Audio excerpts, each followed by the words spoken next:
नमस्कार साथियों, मैं कमल किशोर कठेरिया।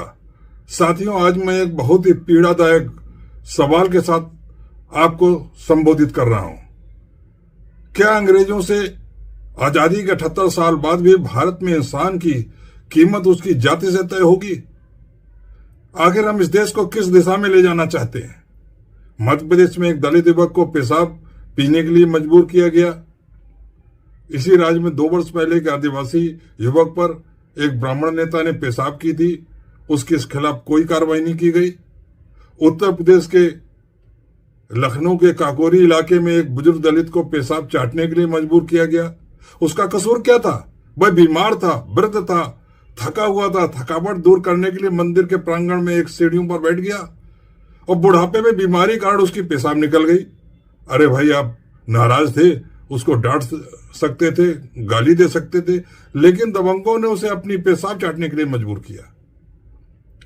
यहां पे सवाल यह उठता है कि अगर ये पीड़ित सवर्ण जातियों के होते तो क्या कोई इन पर इस तरह की घिनौनी हरकत करने की हिम्मत कर सकता था?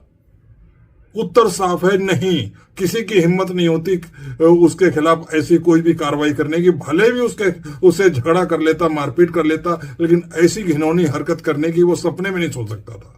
क्योंकि अत्याचार सिर्फ एक व्यक्ति पर नहीं होता, उसकी जातीय अस्मिता पर होता है। दिमाग में जातीय असमानता की सोच भरी रहती है, जिसके आधार पर यह जातीय अत्याचार किए जाते हैं। अपराधी को मालूम होता है कि ये तो दलित है, इसकी तो आवाज दब जाएगी, पुलिस और सत्ता तो हमारे साथ है, इसलिए हमारा कुछ नहीं बिगड़ेगा।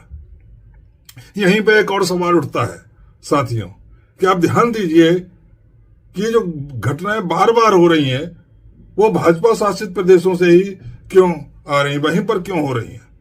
मध्य प्रदेश, उत्तर प्रदेश, गुजरात, हरियाणा, सब जगह वही पैटर्न, वही चुप्पी घटनाएं होती हैं इस तरह के अत्याचार की, लेकिन सत्ता खामोश रहती है। दिखाने के लिए कुछ छोटी मोटी कार्रवाई होती है, क्योंकि जब शासन की विचारधारा ही सामाजिक बराबरी से असहज हो, सामाजिक बराबरी से मेल न खाती हो, और जब सत्ता के शीर्ष पर बैठे हुए लोग संविधान के आदर्शों की जगह वर्ण व्यवस्था की परंपरा को अपना आदर्श मानते हो, तो समाज में यह संदेश जाता है कि भेदभाव करना कोई अपराध नहीं है, जाति के आधार पर अत्याचार करना कोई अपराध नहीं, बल्कि ये तो परंपरा है, हमारे धार्मिक ग्रंथों में दी हुई है। इसलिए दलितों के साथ यदि ऐसी परंपरा अपनाई जाती है तो वो कोई गलत नहीं है।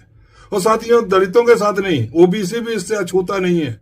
इसी सोच के तहत इटावा में यादव कथाकार का सिर मोड़ा गया, उसके ऊपर ब्राह्मण औरत के पेशाब का छिड़काव किया गया। दलित के साथ जब भी अत्याचार होते हैं तो वो और ही घिनौने हो जाते हैं, और ही निम्न नीचे गिर जाते हैं, क्योंकि अत्याचार करने वाले अपराधी को ये लगता है कि ये तो समाज का सबसे कमजोर वर्ग का है, ये तो हमारा कुछ भी बिगाड़ नहीं सकता। भाजपा की राजनीति हिंदू एकता की बात करती है, लेकिन ये एकता समानता पर नहीं है, बल्कि ऊंच नीच पर टिके ढांचे में बंधी हुई है।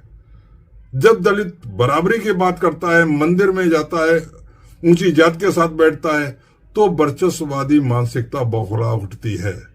और वही मानसिकता जब सत्ता की सुरक्षा में रहती है, सत्ता के संरक्षण में रहती है, तो वह मानसिकता जातिगत भेदभाव में बदल जाती है और कभी कभी हिंसक भी हो जाती है। नारा देते हैं कि गर्व से कहो हम हिंदू हैं। क्या इन घटनाओं के बाद कोई एससी ओबीसी कह सकता है गर्व से कि वह हिंदू है?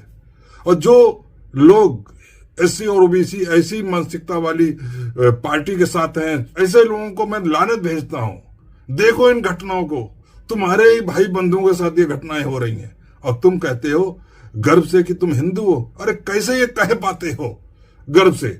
और अगर ये गर्व से कहना चाहते हो तो जिन लोगों के साथ हो जो ये नारा लगवाते हैं, उनसे ये सवाल तो पूछो कि इन घटनाओं के बाद हम कैसे गर्व से कह सकते हैं कि हम हिंदू हैं। खैर साथियों, जो अपने छोटे मोटे स्वार्थ के लिए सत्ता की गोदी में बैठे हुए हैं, उनसे ये उम्मीद करना बेवकूफ़ी होगी कि वह सत्ता में के शीर्ष में बैठे हुए लोगों से ये सवाल करेंगे कि कैसे हम कहें गर्व से कि हम हिंदू हैं। लेकिन एक प्रश्न दूसरा भी उठता है, क्या इसी आजादी के लिए हमारे महापुरुषों ने ये संघर्ष किया था, अपनी जान की कुर्बानी दी थी? क्या इसी भारत का सपना उन्होंने देखा था, और अगर इसी तरीके के समाज का सपना उन्होंने देखा था तो अंग्रेजों की गुलामी में क्या खराबी थी। दरअसल साथियों, हमारे महापुरुषों के सपने में कोई कमी नहीं थी। उन्होंने तो इंसानियत पर आधारित समतामूलक समाज की कल्पना की थी।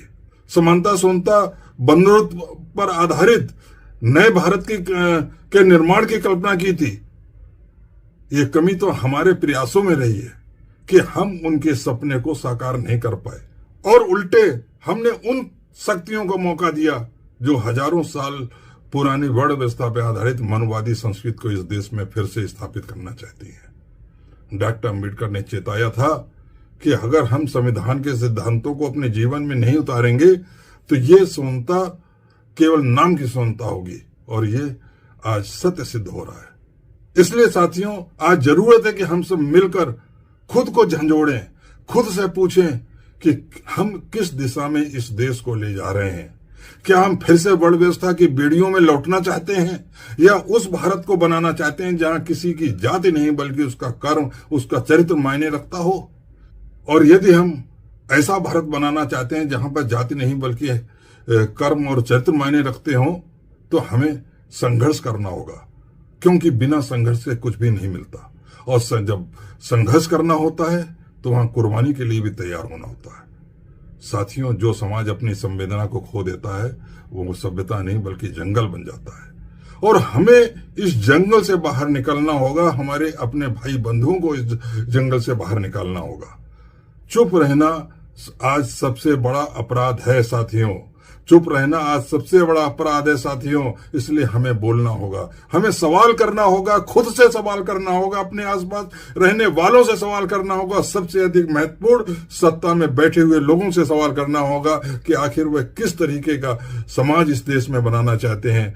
यदि वह हमारी उम्मीदों पर खरे नहीं उतरते हैं तो हमें उनके विरुद्ध भी खड़ा होना होगा। वैसे भी साथियों, कब तक चुप बैठे रहोगे? अब भी नहीं उठे तो आने वाली पीढ़ी आपको माफ नहीं करेगी। इसलिए अब भी समय है, उठो, जागो और संघर्ष करो। जय भीम, जय संविधान।